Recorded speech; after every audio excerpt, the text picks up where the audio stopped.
Mission शक्ति सम्मेलनी कक्षरे जिला प्रशासन और सामाजिक सुरक्षा तथा भिन्नक्षम सशक्तिकरण विभाग द्वारा वरिष्ठ नागरिक दिवस पालन हो जाइछि।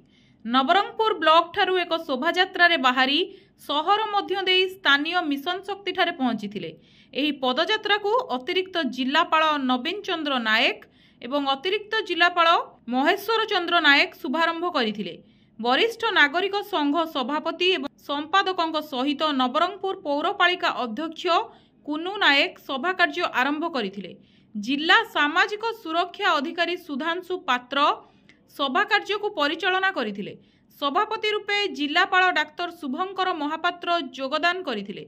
डाबुगाँ विधायक मनोहर रंधारी एठारे उपस्थित रही 80 वर्षरु ऊर्ध्व 2 वरिष्ठ नागरिकों को सम्मानित करथिले। जिला मुख्य चिकित्सा अधिकारी मलय त्रिपाठी अतिरिक्त जिलापाल महेश्वर नायक नवीन नायक एथारे जोग देइथिले। समस्त वरिष्ठ नागरिकों को स्वास्थ्य परीक्षा करा जाई विभिन्न औषध प्रदान करा जाइथिला। सीआरपीएफ और रिजर्व पुलिस रु पदाधिकारी और जवान एही सभारे जोग देइथिले।